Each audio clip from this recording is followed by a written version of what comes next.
Hey, didn't we? Yeah, ballistic's not fun. All right, static stretch. Now, how long are you supposed to hold your static stretch? 30 seconds? 30 seconds? 15 seconds? All the literature that I've read said that if you hold it past 6 seconds, you're pretty much wasting your time.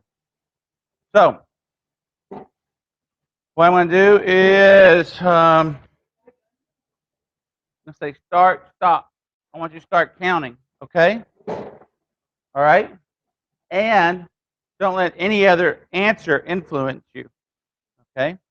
But then I'm going to ask you what you got to. Ready? Start.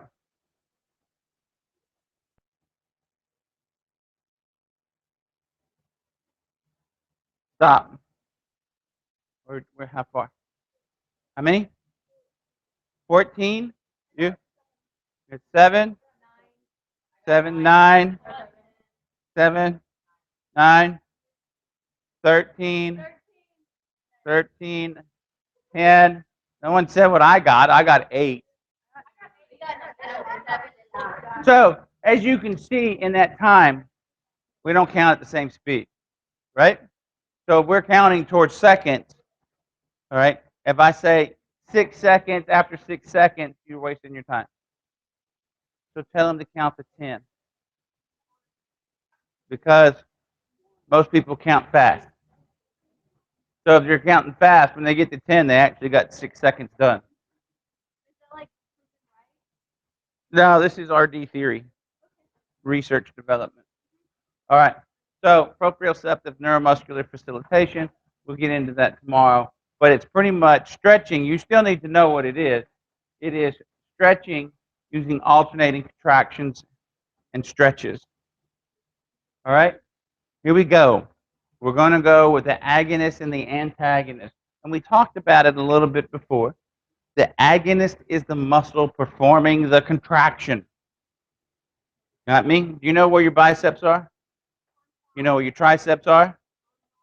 Okay. So, make muscle. Which one's performing the contraction? Bicep. Which one then is the muscle that is opposite? The tricep. Got it? Now, what I want you to do is I want you to push it out. Which one's making the contraction? Which one is then the antagonist? See, it switches back and forth. Think of that when you're running, because when you walk, you use your quads to extend your leg. You then switch to pick your leg up, so it switches immediately over and over and over and over. Got it? The antagonist is the muscle that performs the opposite action that is being stretched while the agonist is working. Here is an example. Your quads and your hamstring. Your quads are here, your hamstrings are there. You will be asked for an example. So you need to know which one is the flexor and extender of a joint. Okay? 2 easy ones, quads and hamstrings, biceps and triceps.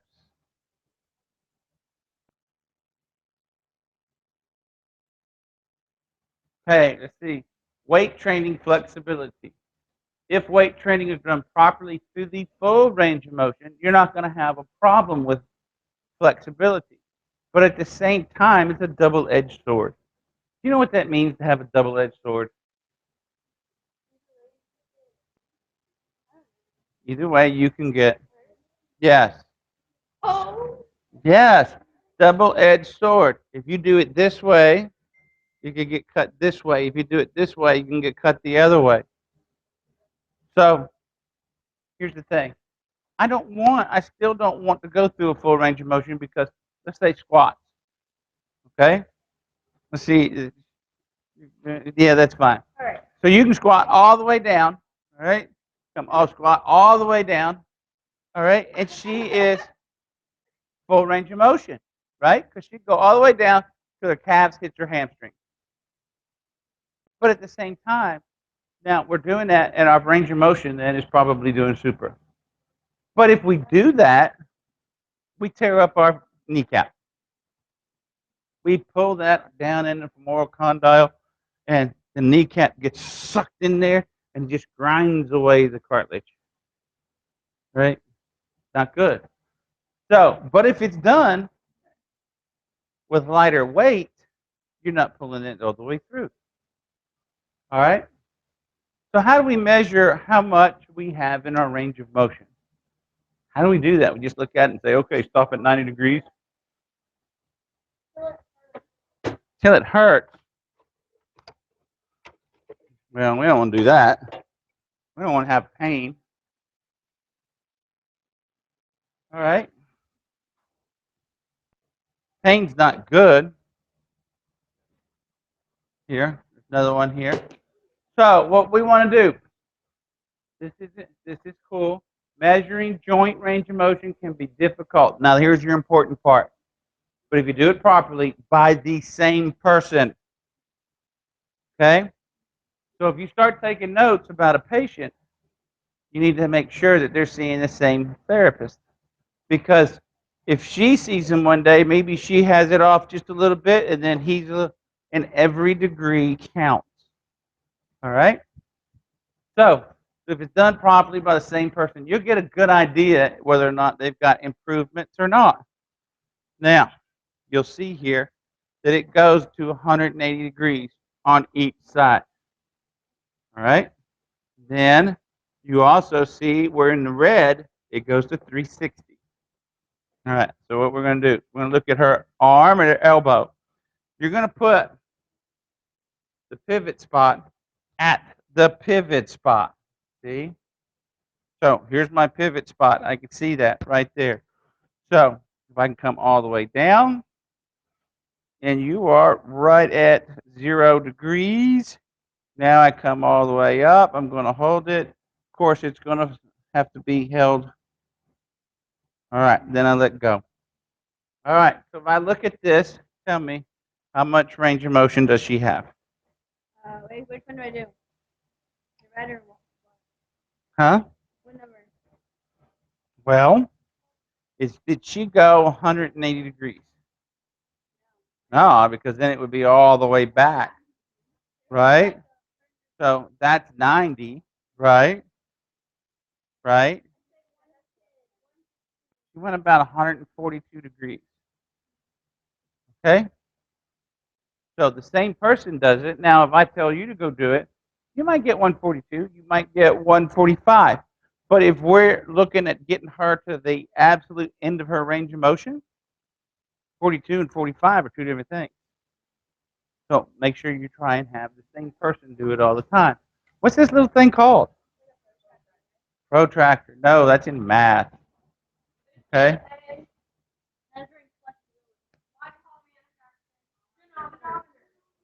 Goniometer. That would be your quiz. Did you have a quiz today? Oh, that's right. We were supposed to have a quiz today because you were supposed to have all the things of. Yeah. Well, we're going to have one tomorrow that has the principles of all the 10 principles and goniometer. You need to know to spell goniometer and know how to say it. Goniometer. All right. You can use a goniometer by placing the two arms parallel to the longitudinal axis of two segments involved in motion of a specific joint. Wow. Well, what if this is too big for something? Okay. Well, that's cool because they make these things in all sorts of sizes. They even make them so small that they measure fingers.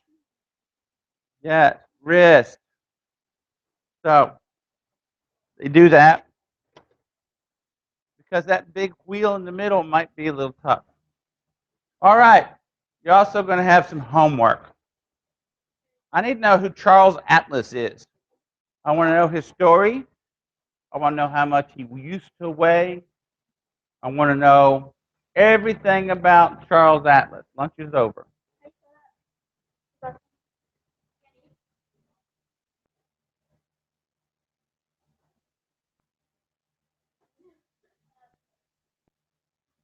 Charles. Charles. Charles. His last name is Atlas. Atlas. You can find him on Google.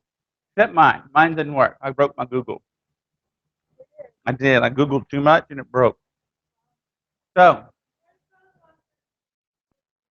ATLAS, Atlas. Where are your notes?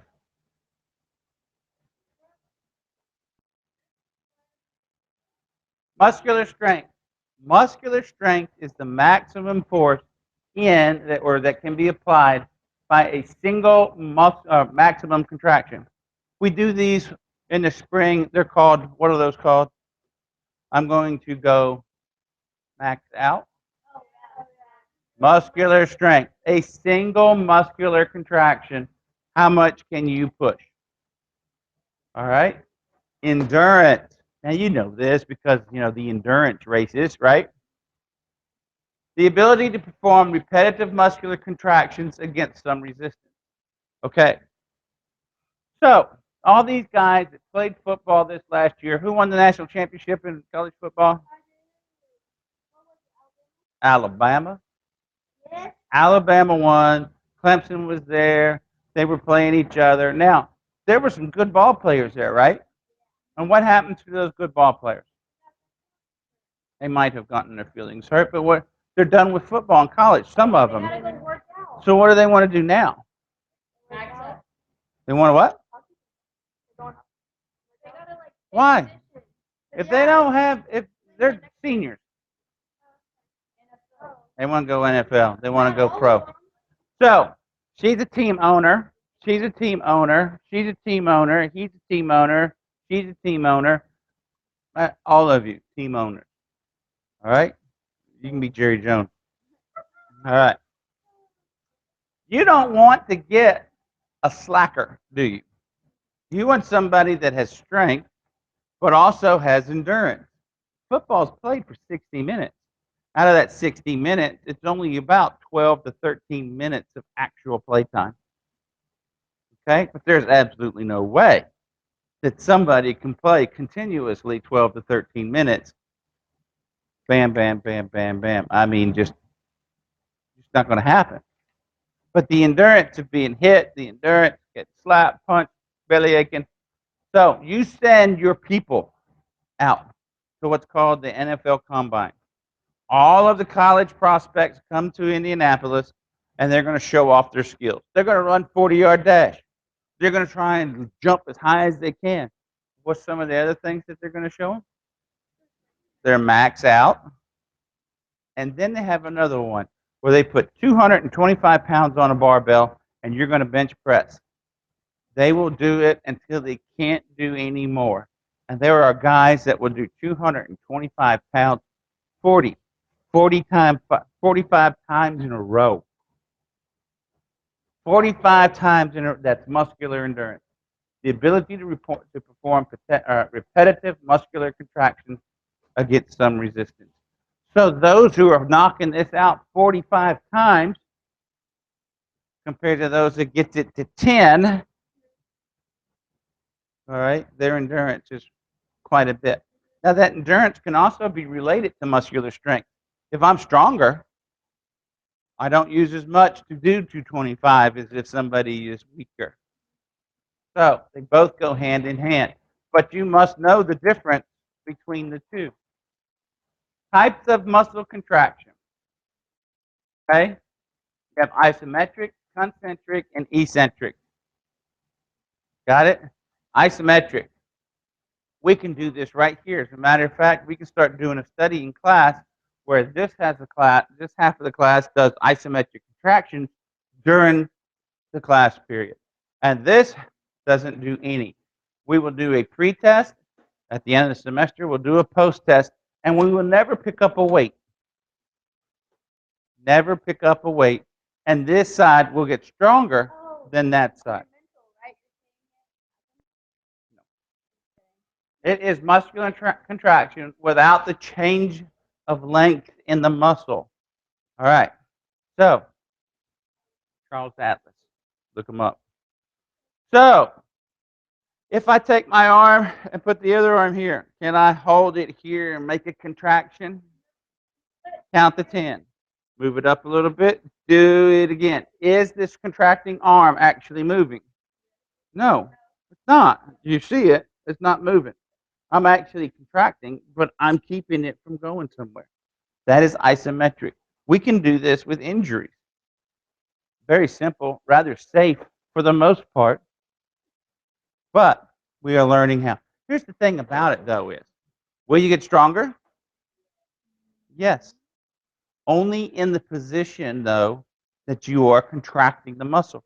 So if I do this all the time and I'm only in 90 degrees, I'm only stronger here. I'm not stronger here, and I'm not stronger getting to it. But I'm stronger here.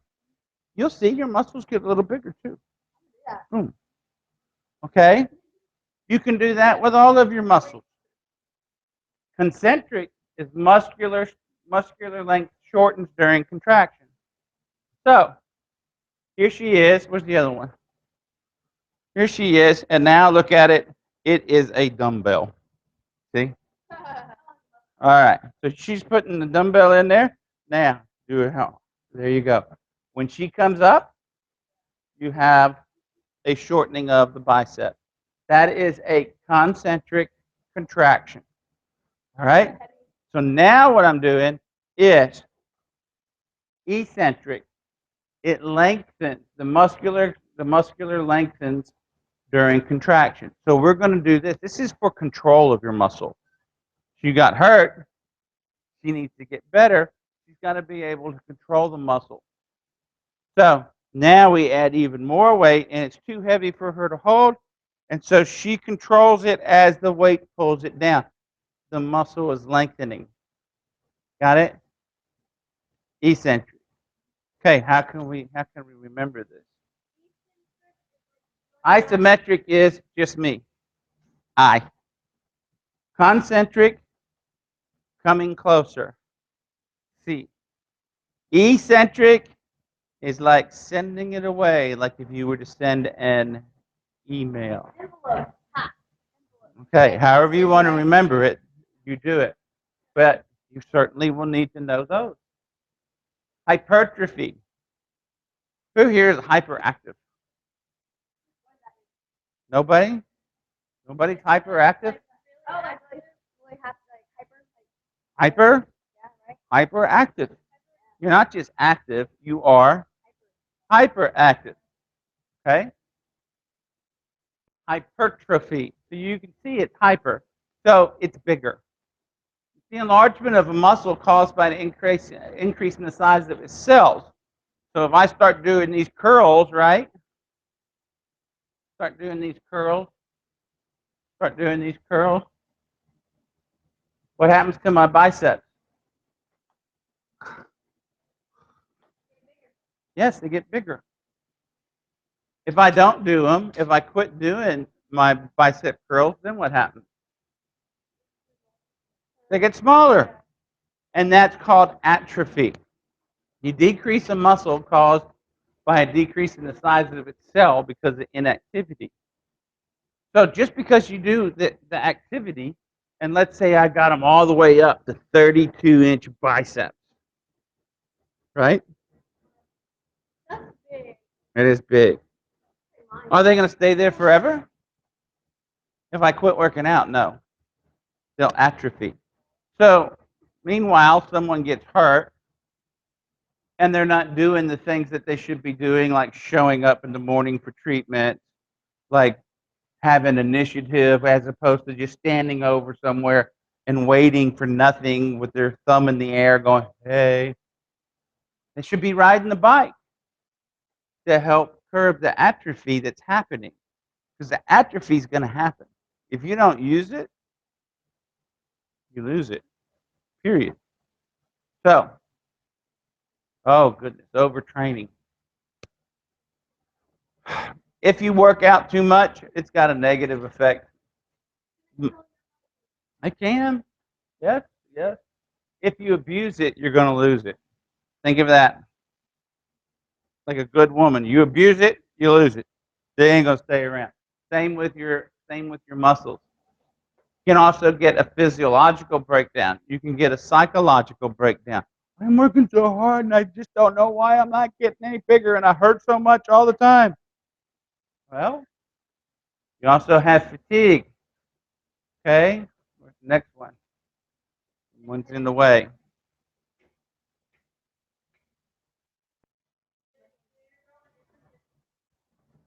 You also get fatigue. You're breaking your muscles down so often that your body is just saying, I've got to spend everything on trying to heal my muscles. And so you'll also get ill. Reversibility. That's where you lose what you gain. You atrophy through your inactivity. Here's the thing. It only takes as little as 48 hours for this reversibility to occur. So, you want to take the weekend off? Take the weekend off. Just know that you might only be able to push up 249 instead of 250 pounds come Monday.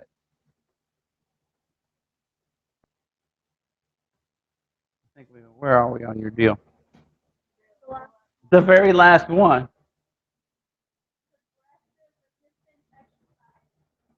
Yeah. PREs. You want to increase your weight as well you work out. You're not wanting to maintain strength, but to gain strength. That's why there's different color bands. The green band is not near as hard to pull on as what the black band is. You're going to work on one until you get it down, and then you move up to the next. Your goal is to increase your strength and your mass, and you've got to include your flexibility program. Because if she goes there and all she does is shoulder exercises the entire day and so forth, well, she neglects to take care of the flexibility that she needs. Great, she's stronger, but she's stronger and in a smaller range of motion. So when she goes back and wants to do full range of motion stuff, then she starts seeing strains. So, all right, this with these little bullets, that certainly looks like it should be a listing question. All right, huh?